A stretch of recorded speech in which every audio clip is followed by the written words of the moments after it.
Ang videong ito ay ni-request ni Edwin Ibasco. Shoutout sa'yo kapatid, mabuhay ka. Sa gitna ng kasaysayan ng sangkatauhan, iisa ang pinakatanyag at pinakamasakit na tagpo, ang pagpapako sa krus ng ating Panginoong Hesus. Isang krus na gawa sa magaspang na kahoy, isang kalbaryong nilakaran na pasan-pasan ang kasalanan ng mundo, at mga pako na bumaon sa kanyang mga kamay at paa, simbolo ng sukdulang pag-ibig at sakripisyo. Ngunit ilang pako nga ba talaga ang ginamit upang ipako si Jesus sa krus? 3 ba? 4? O baka higit pa? Sa unang tingin, maaaring isipin ng marami na ito'y maliit na detalye, ngunit sa loob ng daang siglo, naging paksa ito ng malalalim na pag-aaral, pagtatalo ng mga eksperto at malalaking simbolismo sa pananampalataya. Sa videong ito, tuklasin natin ang isang misteryo, isang paglalakbay sa lumang sining, kasaysayan at pananampalataya para sagutin ang isang matagal ng tanong. Ilan nga ba talaga ang pakong ginamit sa katawan ni Jesus? Handa na ba kayong harapin ang katotohanan?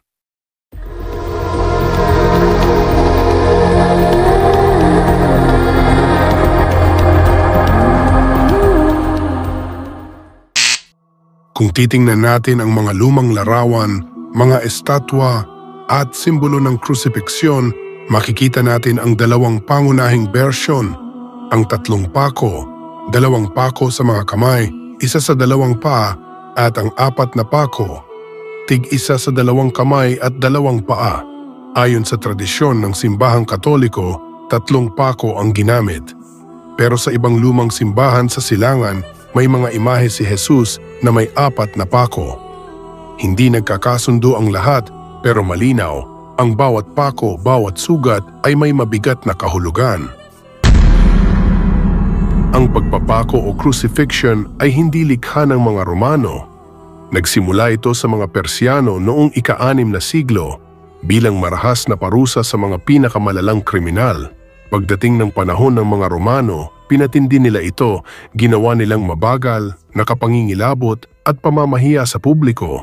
At sa Kalbaryo, nakita natin ang pinakakilalang biktima ng krus, si Jesus Nazareno.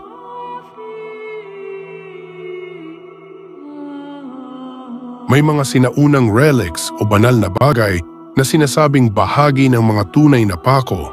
Isa na rito ang Holy Nails na iniingatan sa iba't ibang simbahan tulad ng sa Rome at Milan.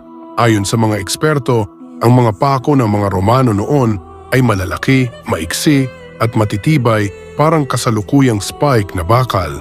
Isang makasaysayang ebidensya rin ang Jehohanan, isang Hudyo na ipinako noong unang siglo. Natagpuan ang kanyang buto na may pako pa ring nakabaon.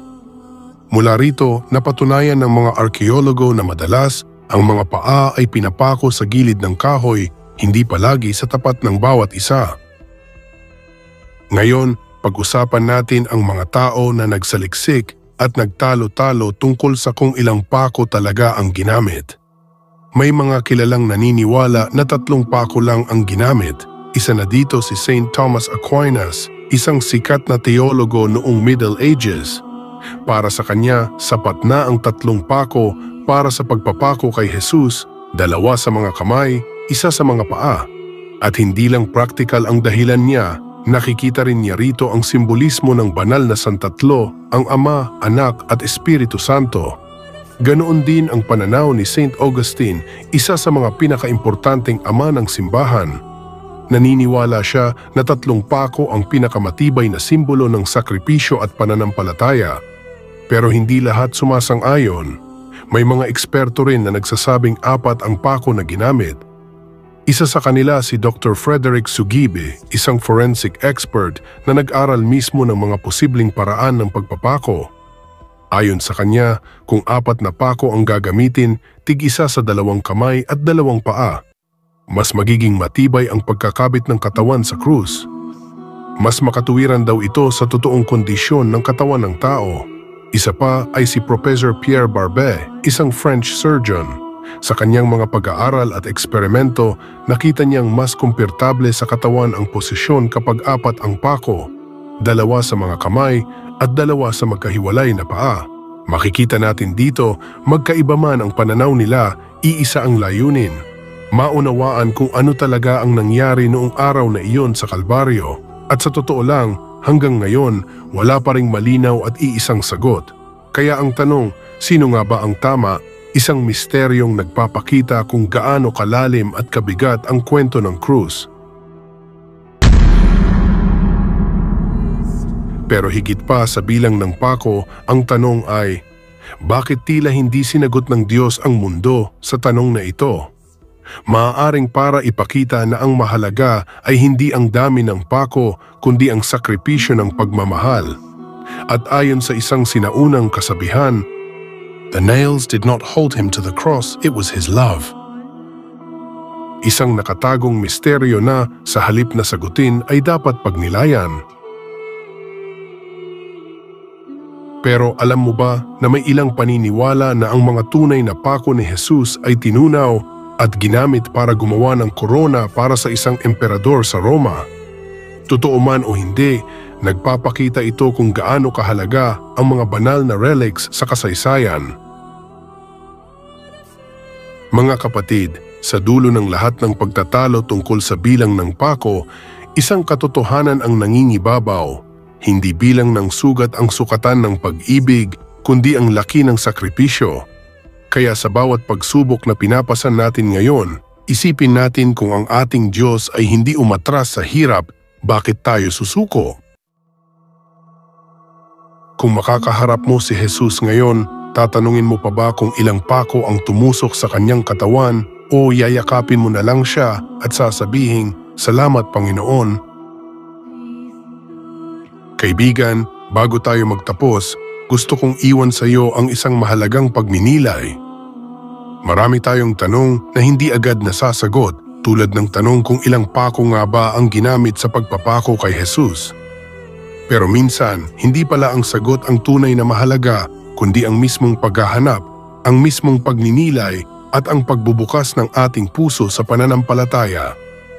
Ang bawat pako, bawat sugat, at bawat patak ng dugo ni Kristo ay paalala sa atin. Hindi tungkol sa bilang, kundi tungkol sa pagmamahal na walang sukat, sakripisyong walang kapantay, at pag-asang walang hanggan. Kaya sa bawat tanong natin, huwag tayong mawalan ng pananampalataya.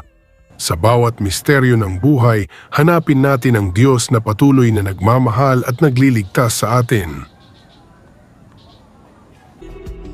Kaibigan, maraming salamat sa inyong patuloy na pagsuporta. Samahan niyo ulit ako sa pagtuklas ng mga kakaibang kwento, kasaysayan at hiwaga ng Biblia. Mga kwento na kapupulutan ng maraming aral. Kung nagustuhan niyo ang ating video, huwag niyo kalimutan na mag-iwan ng like. Mag-subscribe ayon sa ipinapasya ng iyong puso. Maraming salamat sa panonood at magkita-kita ulit tayo sa susunod na video. Each heart has its haunted chamber where the silent moonlight falls. On the floor are mysterious footsteps and whispers along the wall.